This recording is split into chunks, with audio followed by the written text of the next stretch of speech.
আকাশবাণী কলকাতা। স্থানীয় সংবাদ পড়ছি সুস্মিতা সেন। বিশেষ খবর হলো, রাজ্য সরকারি কর্মচারী, শিক্ষক ও অশিক্ষক কর্মী এবং পেনশনভোগীদের জন্য আরও এক কিস্তি মহার্ঘ ভাতা কার্যকর হবে আগামী 1 জানুয়ারি থেকে।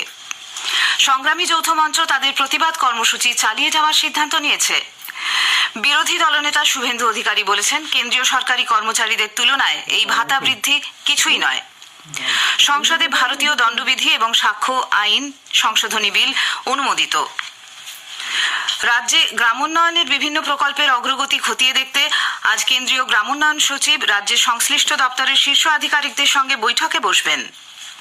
টেট পরীক্ষার জন্য আগামী রবিবার অতিরিক্ত বাস ও মেট্রো চলবে। যুবভারতী ক্রীড়াঙ্গনে আইএসএল ফুটবলে আজ ইস্টবেঙ্গল ওড়িশা এফসির মুখোমুখি হবে। আসছি বিস্তারিত খবরে। রাজ্য সরকার সরকারি কর্মচারী, শিক্ষক ও অশিক্ষক কর্মীদের জন্য আরও এক কিস্তি মহার্ঘ ভাতা ঘোষণা করেছে। পেনশনভোগীরাও এই মহার্ঘ ভাতা পাবেন। মুখ্যমন্ত্রী মমতা ব্যানার্জি কলকাতার পার্ক স্ট্রিটে গতকাল বড়দিনের উৎসবের উদ্বোধন করতে গিয়ে বলেন, আগামী 1 জানুয়ারি থেকে রাজ্যে 14.5 লক্ষ সরকারি, আধা সরকারি কর্মচারী, শিক্ষক, পেনশনভোগী আরও 4% হারে মহার্ঘ ভাতা পাবেন। এর ফলে রাজ্য সরকারের বছরে অতিরিক্ত 2,755 কোটি টাকা খরচ হবে বলে তিনি জানান। 4% DA from 1st January 24 to around 14 lakhs government employees, teaching and non-teaching staff of all school, colleges and universities, employees of all statutory undertakings and parastatals and pensionaries সবাই কিন্তু এটা পাবে। কারণ আমাদের কর্মচারীরা দিনরাত পরিশ্রম করে, তাই তাদের ভালো ভেবেই আরো 4% দিয়ে বাড়ানো হলো। এটা 1 জানুয়ারি থেকে কার্যকরী হবে।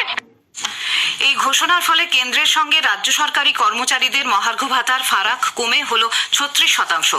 কেন্দ্রীয় সরকার মহার্ঘ ভাতা দিতে বাধ্য হলেও রাজ্য সরকারের কাছে তা বাধ্যতামূলক নয় বলে মুখ্যমন্ত্রী জানান। তিনি বলেন, ষষ্ঠ পে কমিশনের সুপারিশ মেনে গত 3 বছরে 6% মহার্ঘ ভাতা দিতে রাজ্য সরকার 2,52,000 কোটি টাকা খরচ করেছে। এক সরকারি প্রেস বিবৃতিতে বলা হয়েছে, এবারে 4% বৃদ্ধির ফলে মোট 10% মহার্ঘ ভাতা দিতে রাজ্য সরকারের বছরে অতিরিক্ত মোট 6,888 কোটি টাকা খরচ হবে।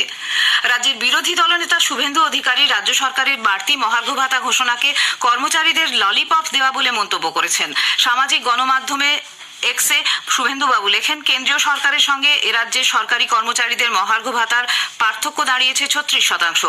আগামী 1 জানুয়ারি থেকে কেন্দ্রীয় সরকারি কর্মচারীরা আরও বেশি মহার্ঘ ভাতা পাবেন। প্রতি বছর উপভোক্তা মূল্যসূচক অনুযায়ী কেন্দ্রীয় সরকার বছরে 2 বার মহার্ঘ ভাতা ঘোষণা করেন। সেই তুলনায় রাজ্য সরকারের এই ঘোষণা কিছুই নয়। লোকসভা নির্বাচনের আগে রাজ্য সরকারি কর্মচারীদের কিছুটা প্রলোভন দেখানোর চেষ্টা মাত্র। তিনি আরও জানান, মহার্ঘ ভাতা নিয়ে মামলা চলছে, সেই মামলার হাত থেকে নিস্তার পাওয়া এটি একটি প্রচেষ্টা।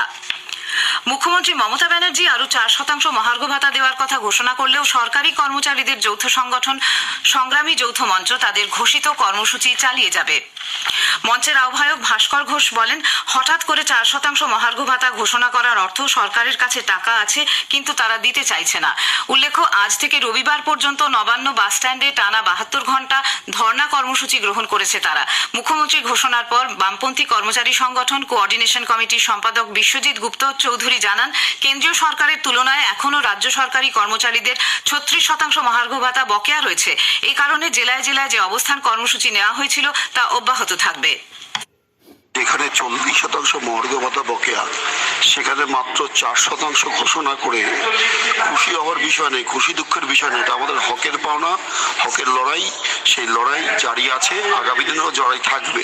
যেখানে মুখ্যমন্ত্রী কিছুদিন আগেই বলেছিলেন কেন্দ্রীয় হারে মহার্ঘ ভাতা দেওয়া রাজ্যের ক্ষেত্রে বাধ্যতামূলক নয়, সেখানে আমাদের যৌথ মঞ্চের আহ্বানে অবস্থান, জেলায় জেলায় অবস্থান কর্মসূচি, ধর্মঘট সহ, কর্মবিরতি সহ সামগ্রিকভাবে লড়াই আন্দোলনের ফলে সেই মুখ্যমন্ত্রী আজকে 4% মহার্ঘ ভাতা ঘোষণা করতে বাধ্য হয়েছেন কার্যত। এতে আমাদের লড়াই থেকে আমাদের বঞ্চিত রাখা যাবে না। সংসদে ভারতীয় ন্যায় দ্বিতীয় সংহিতা 2023, ভারতীয় নাগরিক সুরক্ষা দ্বিতীয় সংহিতা 2023 এবং ভারতীয় সাক্ষ্য দ্বিতীয় বিল 2023 অনুমোদিত হয়েছে। আগেই লোকসভায় এই বিলগুলি পাশ হয়। রাজ্যসভায় এতে অনুমোদন দেওয়ায় বিলগুলি আইনে পরিণত হওয়ার ক্ষেত্রে আর কোনো বাধা রইল না। ভারতীয় ন্যায় সংহিতা 2023 বিলটি প্রচলিত ভারতীয় দণ্ডবিধি 1860-এর জায়গায় কার্যকর করা হবে। ফৌজদারি অপরাধের ক্ষেত্রে এটি হবে মুখ্য আইন। এই বিলে অন্যতম শাস্তি হিসেবে কমিউনিটি সার্ভিসকেও স্থান দেওয়া হয়েছে। ভারতীয় ফৌজদারি বিধি 1983 273 বা সিআরপিসির স্থলে এবার থেকে কার্যকর হবে ভারতীয় নাগরিক সুরক্ষা সংহিতা 2023। অন্যদিকে ঔপনিবেশিক শাসনকাল থেকে চলে আসা ভারতীয় সাক্ষ্য আইন 1872-এর স্থলাভিষিক্ত হবে ভারতীয় সাক্ষ্য বিল 2023। দেশের আদালতে সাক্ষ্য গ্রহণ পদ্ধতি কিভাবে হবে তা এই আইনে বিধৃত করা হয়েছে।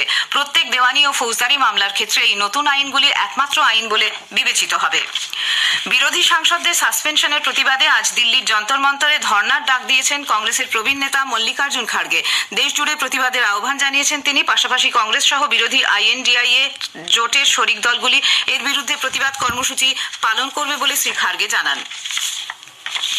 পর্যটনের উন্নয়নে রাজ্য সরকার সক্রিয়ভাবে কাজ করছে বলে মুখ্যমন্ত্রী মমতা ব্যানার্জি জানিয়েছেন।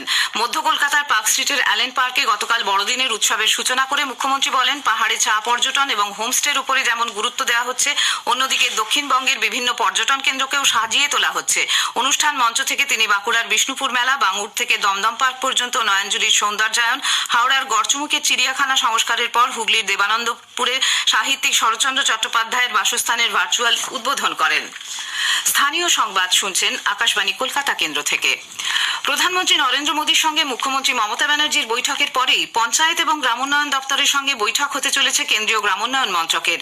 বিশ্ববঙ্গ মেলা প্রাঙ্গণে আজ কেন্দ্রীয় গ্রামোন্নয়ন মন্ত্রকের সচিব বিবেক ভরদ্বাজ রাজ্যের পঞ্চায়েত ও গ্রামোন্নয়ন দপ্তরের শীর্ষ আধিকারিকদের সঙ্গে বৈঠক করবেন। রাজ্যের গ্রামোন্নয়নের বিভিন্ন প্রকল্পের অগ্রগতি এই বৈঠকে খতিয়ে দেখা হবে। রাজ্যের অতিরিক্ত জেলা শাসকদের পঞ্চায়েত দপ্তর থেকে চিঠি পাঠিয়ে এই বৈঠকে উপস্থিত থাকতে বলা হয়েছে। বিচারপতি অভিজিৎ গঙ্গোপাধ্যায় বার অ্যাসোসিয়েশনে গিয়ে আইনজীবীদের একাংশকে বয়কট তুলে নেওয়ার অনুরোধ জানানোর পর তাতে সাড়া দিয়ে গতকাল বিচারপতি গঙ্গোপাধ্যায়ের এজলাসে ফের যোগ দিয়েছে বার অ্যাসোসিয়েশন। বিচারপতি গঙ্গোপাধ্যায় গতকাল বার অ্যাসোসিয়েশনের 2 নম্বর কোর্টে যান, আইনজীবীদের সঙ্গে সৌজন্য বিনিময় করেন এবং ভুল বোঝাবুঝি হয়ে থাকলে তা ভুলে গিয়ে একসঙ্গে কাজ করার অনুরোধ জানান। এরপরই তার অনুরোধকে সম্মান জানিয়ে বার অ্যাসোসিয়েশন বিচারপতি গঙ্গোপাধ্যায়ের এজলাসে যোগ দেয়। উত্তর 24 পরগনার জগদ্দলের মোমিনপাড়ায় তৃণমূল কংগ্রেস কর্মী ভিকি যাদবের খুনের ঘটনায় ব্যারাকপুর পুলিশ কমিশনারেটের বিশেষ দল গতকাল সাংসদ অর্জুন সিং এর ভাইপো সঞ্জিত সিংকে গ্রেপ্তার করেছে। এই নিয়ে এই ঘটনায় মোট 6 জনকে গ্রেপ্তার করা হলো। 2022 সালে তৃণমূল কংগ্রেস কর্মী রাজ পান্ডেকে খুনের চেষ্টার অভিযোগে জিজ্ঞাসাবাদের জন্য গতকাল তাকে ডেকে পাঠানো হয়। সেই মামলার ছাড় পেলেও ভিকি যাদবের খুনের ঘটনায় গ্রেপ্তার হয় সঞ্জিত। দেশের একাধিক রাজ্যের পাশাপাশি এবার পশ্চিমবঙ্গেও ফের করোনা সংক্রমণ দেখা দিয়েছে। কলকাতায় 6 মাসের এক শিশু সহ 3 জন করোনার আক্রান্তের খোঁজ মিলেছে। বিহারের বাসিন্দা 6 মাসের শিশুটির চিকিৎসা চলছে মেডিকেল কলেজে, অন্য 2 জন ভর্তি রয়েছেন বেসরকারি হাসপাতালে। এদের মধ্যে কেউ ওমিক্রনের নতুন ভ্যারিয়েন্ট JN.1 আক্রান্ত কিনা তা জানতে জিনোম সিকোয়েন্সিং করানো হচ্ছে। সেজন্য 3 জনেরই নমুনা পাঠানো হচ্ছে কল্যাণীর ইনস্টিটিউট অফ ভাইরোলজিতে। কেন্দ্রীয় স্বরাষ্ট্র মন্ত্রক চলতি বছরে দেশের সর্বশ্রেষ্ঠ 3টি পুলিশ থানার মধ্যে রাজ্যের হুগলির চন্দননগর পুলিশ কমিশনারেটের অধীন শ্রীরামপুর থানাকে সেরা নির্বাচিত করেছে। মুখ্যমন্ত্রী মমতা ব্যানার্জি তার এক্স হ্যান্ডেলে এই খবর জানিয়ে বলেছেন, আগামী 5ই জানুয়ারি এক অনুষ্ঠানে মন্ত্রকের তরফে আধিকারিকদের হাতে ট্রফি তুলে দেওয়া হবে। জাতীয় স্তরে এই স্বীকৃতি মেলায় মুখ্যমন্ত্রী পুলিশ আধিকারিকদের শুভেচ্ছা ও অভিনন্দন জানান। টেট পরীক্ষার জন্য আগামী রবিবার 24 তারিখ দক্ষিণেশ্বর কবি সুভাষ লাইনে বিশেষ কয়েকটি মেট্রো চলবে। ওই দিন 130টির পরিবর্তে আপ ও ডাউন লাইনে 117টি করে মোট 234টি রেক চালানো হবে। কবি সুভাষ থেকে দক্ষিণেশ্বরগামী প্রথম মেট্রো সকাল 6:50-এ ছাড়বে। ফিরতি পথের প্রথম মেট্রো সকাল 7টায়। দমদম থেকে কবি সুভাষ রুটে 6:50-এ এই প্রথম মেট্রো যাত্রা শুরু করবে। রাজ্যের 3 রাষ্ট্রীয় পরিবহন সংস্থাও আগামী রবিবার অতিরিক্ত বাস পরিষেবা দেওয়ার সিদ্ধান্ত নিয়েছে। পূর্ব রেলের শিয়ালদা ডিভিশনের দমদম স্টেশন এলাকায় আপ মেন লাইনে ট্র্যাক রক্ষণাবেক্ষণের কাজের জন্য আজ রাত 11:35 থেকে আগামীকাল সকাল 7:35 পর্যন্ত 8 ঘন্টা ট্রাফিক ব্লক থাকবে। এই কারণে আগামীকাল শনিবার শিয়ালদা থেকে বনগাঁ, হাসনাবাদ, শান্তিপুর, গেদে, ব্যারাকপুর, হাবড়া, কৃষ্ণনগর, রানাঘাট, ডানকুনি, দত্তপুকুর এবং বজবজ শিয়ালদা ও শিয়ালদা নৈহাটি বজবজের মতো বিভিন্ন শাখায় বেশ কিছু ইএমইউ লোকাল বাতিল থাকবে। ইস্টবেঙ্গল আজ ISL ফুটবলের ম্যাচে ওড়িশা FC'র মুখোমুখি হবে। সল্টলেকের যুবভারতী ক্রীড়াঙ্গনে খেলা শুরু হবে রাত 8টায়। ইস্টবেঙ্গল এখনো পর্যন্ত 9টি ম্যাচ খেলেছে, 2টিতে জয়ী হয়েছে, 4টি ড্র করেছে ও 3টিতে পরাজিত হয়েছে। অন্যদিকে ওড়িশা সমসংখ্যক ম্যাচ খেলে 5টিতে জয়ী হয়েছে। শেষ করার আগে স্থানীয় সংবাদের বিশেষ কিছু অংশ আরেকবার। রাজ্য সরকারি কর্মচারী, শিক্ষক ও অশিক্ষক কর্মী এবং পেনশনভোগীদের জন্য আরও এক কিস্তি মহার্ঘ ভাতা কার্যকর হবে আগামী 1 জানুয়ারি থেকে। অসন্তুষ্ট সংগ্রামী যৌথ মঞ্চ তাদের প্রতিবাদ কর্মসূচি চালিয়ে যাওয়ার সিদ্ধান্ত নিয়েছে। সংসদে ভারতীয় দণ্ডবিধি, ফৌজদারি দণ্ডবিধি এবং সাক্ষ্য আইন সংশোধনী বিল অনুমোদিত। খবর এখনকার মতো এই পর্যন্ত।